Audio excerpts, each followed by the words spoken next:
नमस्कार, आप सब लोगों का स्वागत है। आज शुरू करते हैं रिट 2021 परीक्षा के लिए टेस्ट सीरीज 4। 3 टेस्ट सीरीज हमने कंप्लीट कर दी है। अगर आपने नहीं देखा है तो आप देख सकते हैं उनको।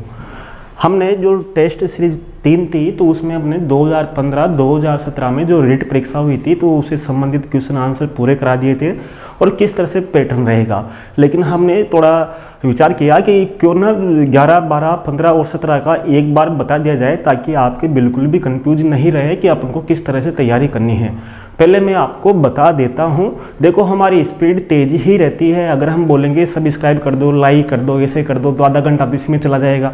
तो हम नहीं चाहते कि आपका टाइम खराब हो। हमें कुछ नहीं करना, हमें सीधा पढ़ाई से संबंधित बात करनी है। हमारी स्पीड फास्ट ही रहेगी।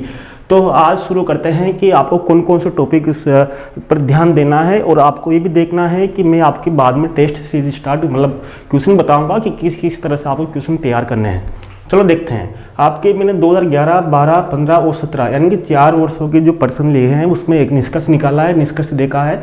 तो आपके मैंने जो पहले 15 और 17 का बताया था, लेकिन इस बार मैं आप सोच रहा हूँ कि आप 11, 12 और 15 और 17 का भी देख लीजिए। आपके मैंने 4 वर्षों का जो निष्कर्ष किया तो निष्कर्ष में देखा कि आपके 4 वर्षों में केवल इन्हीं टॉपिक से प्रश्न पूछे गए हैं पूरे संविधान में से। संविधान में आप डी बसु की किताब लीजिए या आप लक्ष्मीकांत की लीजिए या सुभाष कश्यप की लीजिए, इतनी मोटी किताबें हैं, उनको कहाँ तक पढ़ोगे। तो आपके पास जो टॉपिक है रिट में उसको पढ़िए ना, संविधान को, क्योंकि आपकी बहुत बड़ा सिलेबस है। तो आपको केवल संविधान में प्रस्तावना पढ़नी है, संविधान सभा पढ़नी है, विशेषता पढ़नी है, मूल अधिकार मूल कर्तव्य पढ़ने हैं, संसद पढ़नी है, राष्ट्रपति पढ़ना है, उच्चतम न्यायालय पढ़ना है, धर्मनिरपेक्षता सामाजिक न्याय पढ़ना है और पंचायती राज और नगरीय शासन पढ़ना है। इसके अलावा आपको दूसरे टॉपिक पर ध्यान देना ही नहीं है। प्रश्न नहीं पूछे जा रहे तो क्यों? जिस रास्ते पर अपन को जाना ही नहीं है तो उसका रास्ता क्यों पूछे? नहीं पूछना, भटक जाओगे आप। तो आपको सीधा सीधा रास्ते में चलते जाइए, आपको मंजिल अपने आप मिल जाएगी। अब देखिए, प्रस्तावना से 2011 में एक भी क्वेश्चन नहीं पूछा गया, 12 में एक क्वेश्चन पूछा गया, 15 में एक क्वेश्चन पूछा गया, 17 में एक क्वेश्चन पूछा गया। एंड टोटल अभी तक इससे 3 क्वेश्चन पूछे जा चुके हैं। संविधान सभा से 2011 में 2 क्वेश्चन पूछे गए। एक कमेंट आया था कि सर संविधान सभा नहीं है कि सिलेबस में नहीं दे रखा, लेकिन जब क्वेश्चन पूछा जा चुका है संविधान सभा का तो पता नहीं एग्जामिनर आपके क्वेश्चन पूछ सकता है। तो संविधान सभा में 2 क्वेश्चन पूछे गए, बाकी 3 एग्जाम हुए 2011 के बाद में। तो संविधान सभा से एक भी टॉपिक नहीं पूछा गया। संविधान सभा के बारे में आपको 5 मिनट में क्लियर पूरा करा देंगे। विशेषताओं में से भी आपको पूरे 4 एग्जाम में से केवल एक क्वेश्चन पूछा गया एंड टोटल आपको एक क्वेश्चन पूछा गया। मूल अधिकार मूल कर्तव्य में देखेंगे तो मूल अधिकार और मूल कर्तव्य वाला टॉपिक बहुत इंपॉर्टेंट है। कौन कौन सा? मूल अधिकार और मूल कर्तव्य और राष्ट्रपति वाला। क्यों? क्योंकि देखिए 2011, 12, 15 और 17 में हर बार ये क्वेश्चन पूछे जा रहे हैं। देखिए 11 में 2 क्वेश्चन पूछे गए, 12 में 3 क्वेश्चन पूछे गए, 15 में 1 क्वेश्चन पूछा गया, 17 में 1 क्वेश्चन पूछा गया। तो यानी कि टोटल 7 क्वेश्चन पूछे गए मूल अधिकार मूल कर्तव्य में से। यानी कि संविधान में टोटल आपके पेपर में 10 ही क्वेश्चन पूछे जाते हैं 4 वर्षों से। पिछले 4 वर्षों से 10 क्वेश्चन पूछे जा रहे हैं और वो 4 क्वेश्चनों में से अगर आपके राष्ट्रपति और मूल अधिकार और मूल कर्तव्य वाले 10 क्वेश्चन में से 4 क्वेश्चन मिल जाते हैं तो आप ये बहुत बड़ी बात समझिए कि आपका 2 ही टॉपिक से आप बहुत बड़ा सिलेबस कवर कर लेते हो। संसद से 2011 में 2 क्वेश्चन पूछे गए, 12 में एक भी नहीं पूछा गया, 15 में 1 पूछा गया, 17 में 1 पूछा गया, टोटल 4 क्वेश्चन पूछे गए। राष्ट्रपति वाला बता रहा था आपको, राष्ट्रपति में 2011 में, 12 में, 15 में, 17 में बार बार क्वेश्चन पूछे गए। यानी कि 2 क्वेश्चन 11 में, 1 क्वेश्चन 12 में, 2 क्वेश्चन 15 में, 2 क्वेश्चन 17 में, टोटल 7 क्वेश्चन पूछे गए। उच्चतम न्यायालय से 1 क्वेश्चन पूछे गए केवल 12 को छोड़कर, यानी कि 3 क्वेश्चन पूछे गए। धर्मनिरपेक्षता सामाजिक न्याय से आपके केवल इस पिछले 2 वर्षों से क्वेश्चन पूछे जा रहे हैं। यानी कि 15 में और 17 में एक ही क्वेश्चन पूछे गए, यानी कि 2। ठीक है। और आपके पंचायती राज नगरीय शासन से संबंधित केवल आपकी एक बार 2012 में एक मात्र में पेपर में ही 3 क्वेश्चन पूछ लिए 10 क्वेश्चन में से। यानी कि आपको पंचायती राज नगरीय शासन से संबंधित क्वेश्चन भी याद करना है। और बाकी जो आप जोड़ोगे तो इसमें 8-9 क्वेश्चन हो रहे हैं। तो 2-3 क्वेश्चन कहाँ गए? तो 2-3 क्वेश्चन आपके वो पूछे जाएंगे जैसे आपके राष्ट्रपति से संबंधित, यानी कि जैसे राष्ट्रपति है तो राष्ट्रपति से संबंधित अनुच्छेद पूछ लेंगे, भाग पूछ लेंगे। संसद से संबंधित आपके भाग कौन सा है, लोकसभा का प्रावधान कौन से अनुच्छेद में, यानी इनसे संबंधित जितने भी अनुच्छेद हैं, जितने भी भाग है वो आपको कंप्लीट याद होना चाहिए। ऐसा नहीं है जैसे आपके दे रखा है कि नीति निर्देशक तत्व आपके भाग 4 में, तो आपके भाग 4 याद करने की जरूरत है ही नहीं, क्योंकि आपकी नीति निर्देशक तत्व है ही नहीं। तो आप मूल कर्तव्य याद कीजिए, भाग 3 याद कीजिए, मूल अधिकार याद कीजिए, भाग 3 में है। इसी तरह मूल कर्तव्य याद कीजिए जो आपके संविधान में भाग 4 के क में है, यानी कि अनुच्छेद 51 में है, यानी कि जो 51 में दे रखे हैं, यानी कि आपके जो विदेश नीति दे रखी है उसके बाद में जस्ट आपके दे रखे हैं।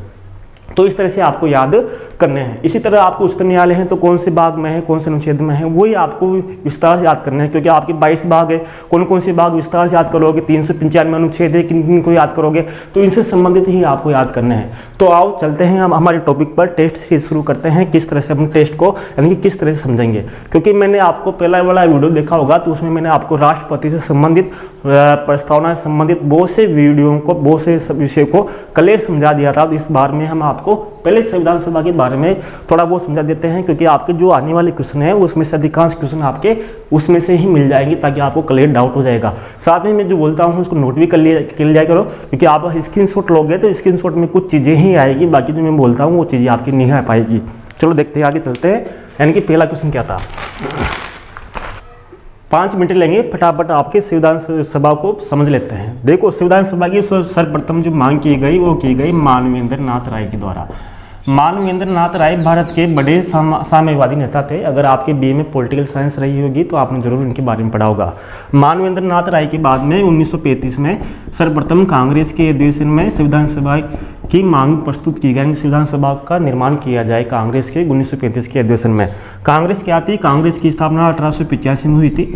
इसमें गांधी जी 2 बार अध्यक्ष रहे थे। कितनी बार? 2 बार अध्यक्ष रहे थे। इसकी प्रथम महिला अध्यक्ष कौन थी? एनी बेसेंट थी, एनी बेसेंट। और प्रथम भारतीय महिला अध्यक्ष कौन थी? सरोजिनी नायडू थी, सरोजिनी नायडू। सरोजिनी नायडू साथ में ही भारत की प्रथम महिला राज्यपाल भी थी, यानी कि उत्तर प्रदेश की प्रथम महिला राज्यपाल कौन थी? सरोजिनी नायडू। इन्होंने कहा था कि राज्यपाल सोने में बंद एक पिंजरे में चिड़िया है, यानी कि सोने के पिंजरे में बंद एक चिड़िया, इन्होंने कहा था, यानी कथन था सरोजिनी नायडू का। बाद में जब कांग्रेस के अधिवेशन हुए तो उसके बारे में बाद में हम बात विस्तार से कर लेंगे। चलते हैं, जो संविधान सभा का जो निर्माण हुआ वो बाद में विभिन्न चरणों में होता गया, यानी कि पहले 1942 में कृषि मिशन भेजा गया भारत में, लेकिन असफल रहा। 1946 में कैबिनेट मिशन आया, 3 सदस्य था, तो उसके विचार के अनुरूप भारत में संविधान सभा का निर्माण किया गया। अब देखिए संविधान सभा का निर्माण किस तरह से हुआ, बिल्कुल आसानी से समझिए। संविधान सभा का जब निर्माण हुआ तो उसमें लगभग 389 सदस्य थे, अलग अलग थे। 293 सदस्य तो आपके जो भारत के जो ब्रिटिश प्रांत थे उनमें से थे, और 96 सदस्य आपके देशी रियासतों से संबंधित थे। अगर आप देखोगे तो संविधान सभा का जो निर्माण हुआ उसमें आप रोचक तथ्य क्या चाहते हैं। नंबर 1 तो यह है कि आपकी जो 9 दिसंबर को आपकी इसकी 1946 में संविधान सभा की बैठक हुई, जिसमें सर्वप्रथम अस्थायी अध्यक्ष कौन थे? सच्चिदानंद सिन्हा, अस्थायी अध्यक्ष सच्चिदानंद सिन्हा। उसके बाद में 11 दिसंबर को जब इसकी बैठक हुई 1946 को, तो इसके प्रथम जो स्थायी अध्यक्ष कौन चुने गए? राजेंद्र प्रसाद। साथ में आप ये भी देखना कि जो संविधान सभा थी, संविधान सभा में आप एक बात ध्यान रखना कि संविधान सभा की बैठक 2 तरह से होती थी। एक तो होती थी विधायिका के रूप में, एक होती थी संविधान सभा के रूप में, ठीक है। यानी कि जब तक संविधान सभा ने एक संसद यानी कि संविधान का निर्माण नहीं कर लिया तब तक संविधान सभा ही संसद का काम करती थी। यानी कि जब संविधान सभा की बैठक संसद के रूप में यानी कि विधायिका के रूप में होती थी तब इसकी अध्यक्षता मावलकर करते थे, मावलकर, ठीक है। और जब इसकी अध्यक्षता संविधान सभा यानी कि संविधान सभा के रूप में इसकी बैठक होती थी तब इसकी अध्यक्षता राजेंद्र प्रसाद करते थे, डॉक्टर राजेंद्र प्रसाद। मावलकर बाद में भारत की प्रथम लोकसभा के अध्यक्ष भी थे, आपको ध्यान रखना है। साथ में आपको ध्यान रखना है कि संविधान सभा में 2 उपाध्यक्ष भी थे। कितने थे?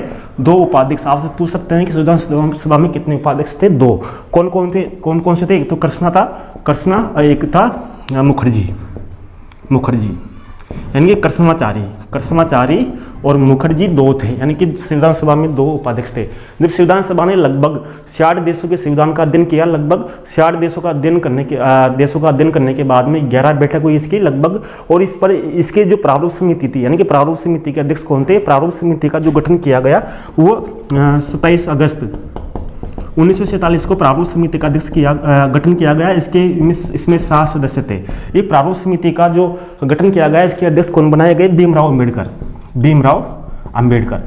अंबेडकर का आपसे पूछ सकते हैं कि प्रारूप समिति के अध्यक्ष कौन थे? भीमराव अंबेडकर थे। साथ में आपको ये भी ध्यान रखना है कि भीमराव अंबेडकर का चुनाव संविधान सभा में कौन से राज्य से हुआ था? जो पश्चिम बंगाल से इनका चुनाव हुआ था।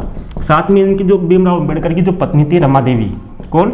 रमा देवी भीमराव अंबेडकर की जो पत्नी थी, तो ये प्रथम भारतीय महिला थी जो प्रथम राज्यसभा सचिव नियुक्त हुई, यानी कि प्रथम राज्यसभा सचिव कौन थी? रमा देवी थी, महिला। ये आपको ध्यान रखना है।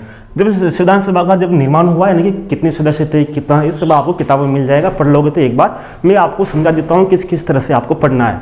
तो संविधान सभा का जब निर्माण हुआ, इतने देशों का अध्ययन करने के बाद में जब इस पर प्रारूप समिति पर लगभग, इस प्रारूप समिति ने लगभग 114 दिनों तक प्रारूप समिति पर विचार किया, लगभग 2 वर्ष 11 माह 18 दिन के बाद में संविधान का निर्माण पूर्ण हुआ।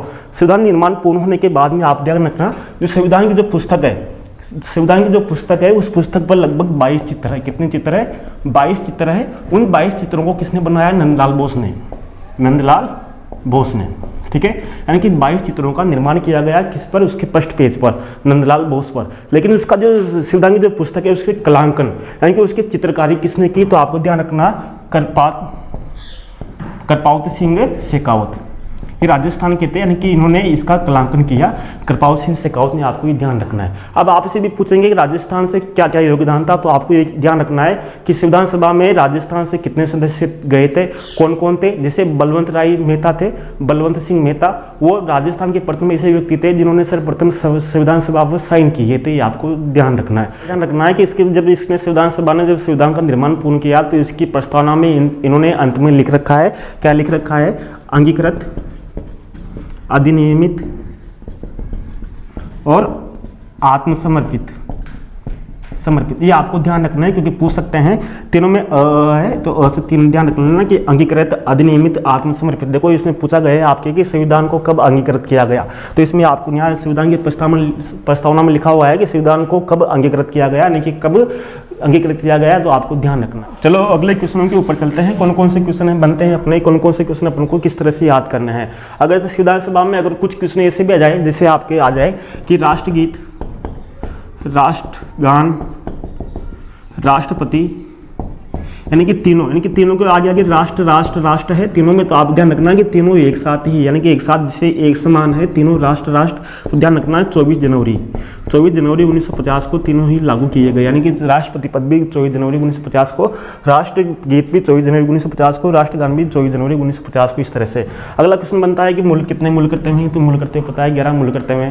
मूल करते हुए में आप जानते हो पहले 10 करते हुए थे, इसको सवर्ण सिंह समिति की सिफारिश पर ही भारतीय संविधान में लागू किया गया, यानी कि लागू मतलब जोड़ा गया। मूल करते हुए कौन से देश से ले गए? सोवियत संघ से मूल करते हुए ले गए। इस तरह से संविधान सभा की पहली बैठक कब हुई, तो आपको बता दिया 9 दिसंबर। यानी कि वही क्वेश्चन है जो पूरे क्वेश्चन वही बन रहे हैं जो मैंने आपको इसके वाले टेस्ट सीरीज में बताए थे कि संविधान सभा की पहली बैठक कब हुई, 9 दिसंबर 1946 को पहली बैठक हुई। इसी तरह 44 संविधान संशोधन के बाद में मूल अधिकार कितने थे, यानी कि 44 संविधान संशोधन है। आपको बताया था मैंने 2 संविधान संशोधन, कौन कौन सा? 42वां संविधान संशोधन भारत का सबसे बड़ा संविधान संशोधन है, इस कारण 42वें संविधान संशोधन को लघु संविधान भी कहते हैं, ठीक है। कौन सा? 42वां संविधान संशोधन क्या कहते हैं? उसको लघु संविधान भी कहते हैं। इस भारत का सबसे बड़ा संविधान संशोधन था। 44वें संविधान संशोधन के बाद में जो अधिकांश बातें थी, यानी कि मोरारजी देसाई सरकार थी उस समय, यानी कि भारत के गैर कांग्रेसी प्रधानमंत्री थे पहले, कौन? मोरारजी देसाई। वो मोरारजी देसाई की सरकार ने 44वां संविधान संशोधन लागू किया।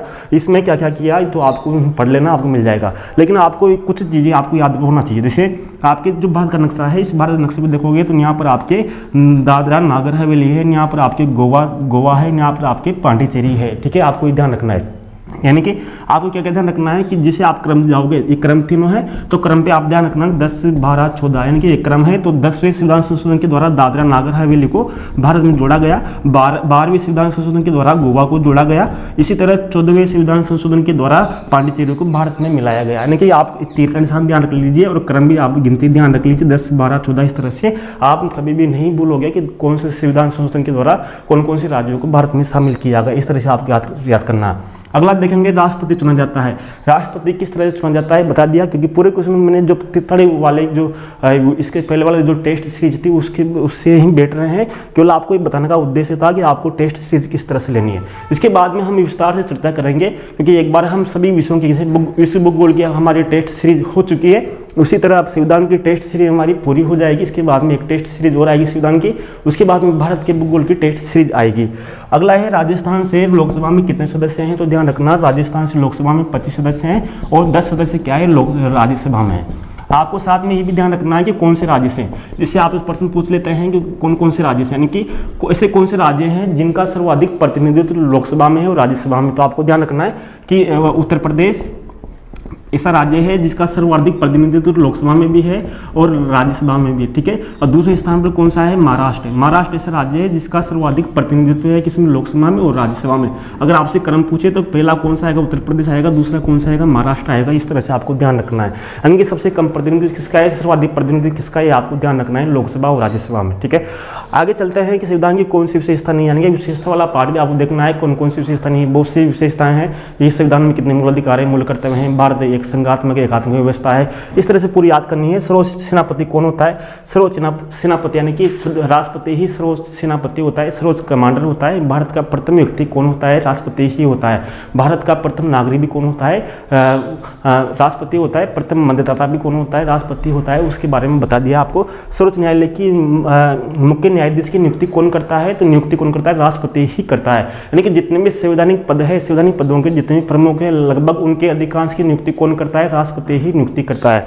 अगला है राज्यसभा का सभापति कौन होता है? राज्यसभा का सभापति कौन होता है? उपराष्ट्रपति होता है। उपराष्ट्रपति का निर्वाचन किस तरह से होता है? आपको पता है कि संसद के सभी सदस्यों के, यानी संसद के जो सभी सदस्य होते हैं वो उपराष्ट्रपति का निर्वाचन करते हैं। तो उपराष्ट्रपति यानी कि करसनकांत ऐसे उपराष्ट्रपति थे जिनके पद पर रहते हुए मृत्यु हो गई थी। यानी कि आपसे पूछ सकते हैं कि ऐसा कौन से राष्ट्रपति थे जिनकी पद पर रहते हुए मृत्यु हो गई थी, अभी कौन से उपराष्ट्रपति है भी आपको ध्यान रखना है। ये क्वेश्चन पूछे गए, इसके बारे में आज वीडियो थोड़ा फटाफट बना रहे हैं क्योंकि हम ज़्यादा टाइम वेस्ट नहीं करना चाहते। इसके बाद में जो थर्ड वाला, इसके बाद में जो संविधान का जो अगले टेस्ट सीरीज लाएंगे, लास्ट टेस्ट सीरीज, उसके बाद में हम जो भारत के भूगोल की टेस्ट सीरीज स्टार्ट करेंगे। अब 2012 में कौन कौन से क्वेश्चन पूछे गए? देखो, संविधान कब अंगीकृत किया गया? मैंने बताया था आपको कि प्रस्तावना में 3 शब्द है, कौन कौन से बताया था आपको? अंगीकृत है, आत्मसमर्पित है, अधिनियमित है। आपको ध्यान रखना है। प्रथम शब्दावली कब जोड़ी गई? यानी कि अखंडता, संप्रभुता, अखंडता आपके कब जोड़ी गई? 42वें संविधान संशोधन के द्वारा। अगर आपसे जोड़ा गया, यानी कि अधिकांश जोड़े गए 42वें संविधान संशोधन के द्वारा और हटाए गए 44वें संविधान संशोधन के द्वारा। जैसे संपत्ति का जो अधिकार था कब हटाया गया? 44वें संविधान संशोधन के द्वारा। जैसे आप देखोगे कि 42वें संविधान संशोधन के द्वारा, 42वें संविधान संशोधन के द्वारा संसद का कार्यकाल 6 वर्ष कर दिया गया था, लेकिन 44वें संविधान संशोधन के द्वारा क्या किया गया? वापिस 5 वर्ष इसका संसद का कार्यकाल किया गया। इस तरह से आपको ध्यान रखना है। कौन सा मौलिक अधिकार नहीं है, कौन सा मौलिक अधिकार, आपको 6 के 6 मौलिक अधिकार आपको ध्यान करने हैं। कौन कौन से मौलिक अधिकार है ये आपको कन्फर्म याद होना चाहिए, कौन कौन से। इसके बारे में जब हम वीडियो, यानी कि हम एक एक विषय के टॉपिक से व्याख्या करेंगे तब इनके बारे में विस्तार से याद करेंगे। राष्ट्रपति का चुनाव किस तरह से होता है बता दिया आपको। राजस्थान में विधानसभा में कितने सदस्य हैं? 200 सदस्य हैं। आपको पता होगा राजस्थान विधानसभा में 200 सदस्य हैं। विधान परिषद है ही नहीं राजस्थान में। अगला है पंचायती नगर पालिका। ये वाला टॉपिक हम बाद में डिस्कस करेंगे। आज का वीडियो थोड़ा शॉर्ट था, हम चाहते थे कि शॉर्ट ही बने क्योंकि अगला जो वीडियो आएगा वो मुख्य क्वेश्चन से आएगा कि इंग्लिश संविधान के कौन इंपॉर्टेंट क्वेश्चन है। उसके बाद में हम आपसे मिलेंगे क्योंकि हमारा ये 2 जो टेस्ट सीरीज थी इसका मुख्य उद्देश्य ये था कि आपकी तैयारी किस तरह से हो। ठीक है, धन्यवाद। आज के लिए इतना ही। अगला जो वीडियो होगा थोड़ा बड़ा होगा क्योंकि उसमें विस्तार से थोड़ा ज़्यादा क्वेश्चन रहेंगे। आज का वीडियो थोड़ा शॉर्ट बना है। इसका उद्देश्य ये था कि आपको 11, 12, 15 और 17 है जो उसका पैटर्न समझ सकें और किस तरह से हमको पढ़ाई करनी है। धन्यवाद, नमस्कार, जय हिंद।